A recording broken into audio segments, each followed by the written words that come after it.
Hi folks, this is Ela, and I'm going to talk about how do you do glazing technique with a variety of colors. I've made another video where we do a monochromatic version of this with a bird. So we're layering different concentrations of color, but only in this case a shade of blue.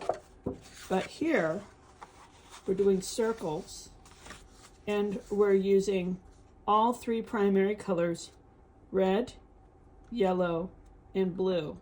And you can see how when you overlap these colors, you get these other interesting shades in between.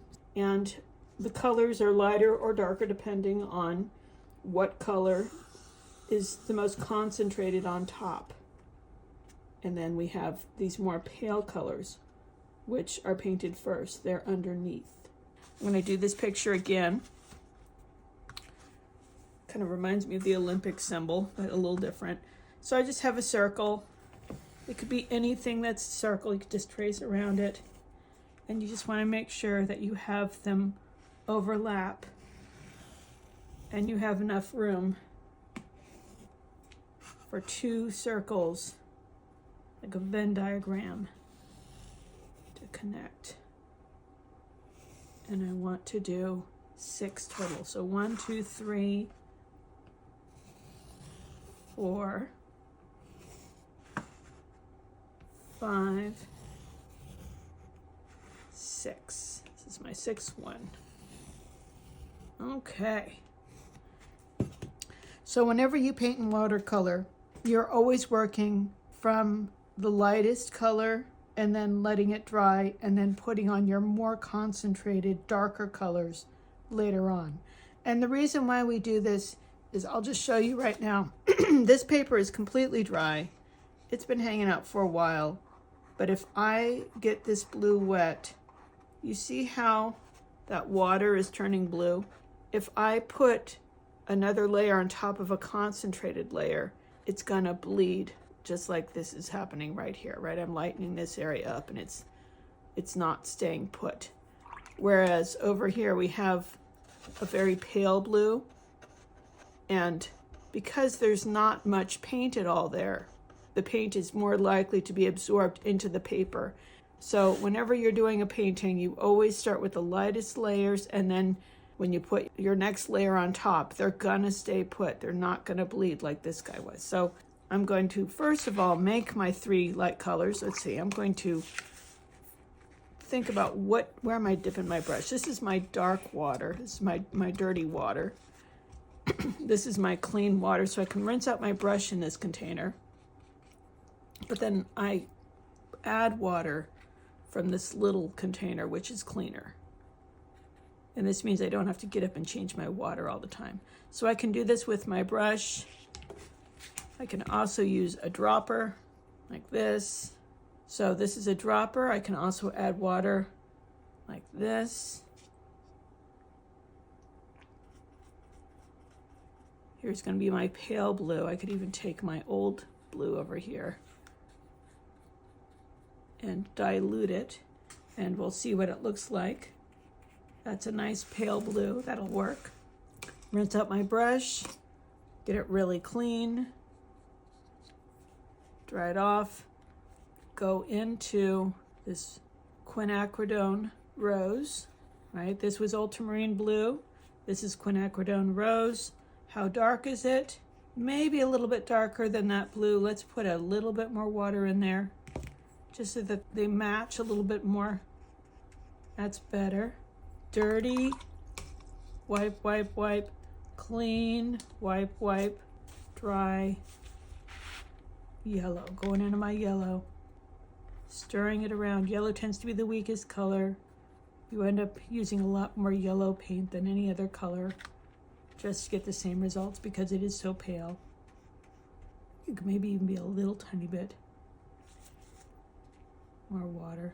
Looks like I got a little blue in my yellow. Not a problem. I just soak it up with my paper towel. Paper towels are important. I think that's probably all right. Yes, that's fine. Okay, so I'm going to do my pale colors. So here I did yellow, pink, and blue, and I just have to make sure that I'm doing alternate circles. They don't have to be in the exact same places before, but I have to skip a circle in between because the ones in between are going to be my dark ones. So I'm actually gonna mix it up. I think I'm gonna put my yellow on this side this time. This is my first pale color. It looks pretty dark. It'll be okay if I spread it around. There we go. It's still plenty light. And like I said, yellow is one of the least concentrated, least dark colors anyway. So that's fine. Now I'm going to go into my pink. I can tap, tap, wipe, wipe, rinse, rinse, get it really clean and dry so I don't accidentally add more water to this color because this is the concentration I want. I'm skipping this one and I'm going to the next one. And this is going to be a pale pink. It's going to be even paler when it dries. I can spread that paint around. And once again, it's that whole blob that grows, right? It's the blob that grows. I'm not jumping around. I just keep extending the blob until it's completely filled the circle. If I get any mistakes, I use a paper towel. If I have a big wet area, I can soak it up, dry it with my brush, and I can just tap anywhere where I want to absorb the extra paint. And now I'm going to do my blue. So this is my pink one. I'm going to skip this one. This is going to be a dark, intense color. I'm going to this one over here. There's my blue. And this is ultramarine, very diluted. So it's going to be kind of a pale powder blue. Once again, coloring this in and extending it out, working very quickly. I'm going to dry this with a hair dryer, and then I can do these circles in between with a darker, more intense color. So now my picture is dry and I can continue with my next layer. And I want to make the next 3 circles more intense than the previous ones. Drying out my brush, really getting into that red, making this red fairly concentrated. And so now this red looks like this, right? It's more concentrated than it was before. Let's see, I don't want to go over the red that's there already. I want to go over one of, let's see, this guy. It's going to have to be this guy because either of these is just you're not going to get the mixture of the different colors, right? The whole idea is that we're layering different colors on top of each other. So this is where my red is going to go. It's the only option, and you'll see that there's only one option for you as well. You don't want to match. That's for the bird project.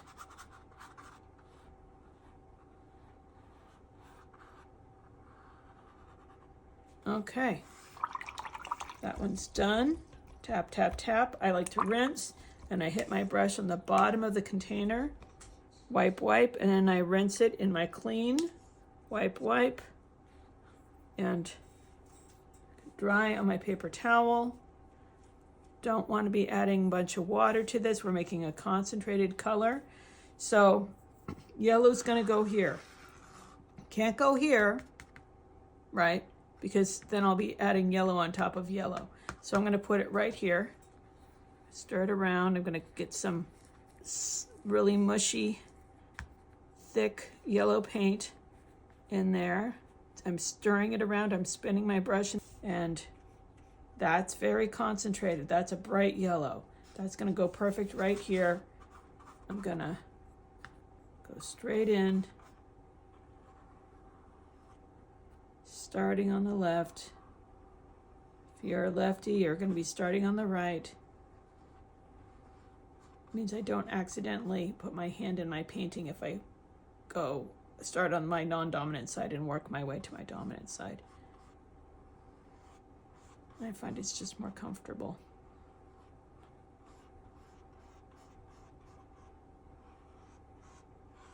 All right, that's pretty easy.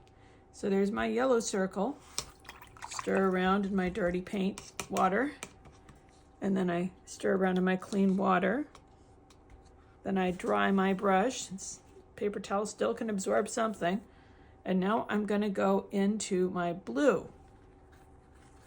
I could probably even pick up. This has begun to dry. Paint doesn't go bad. Watercolor paint doesn't go bad. If you have some paint that's drying on your palette, I know that this is pure ultramarine blue. I didn't put anything else in there, so I can just throw it in here. But I just want to make sure that this mixture is good and strong.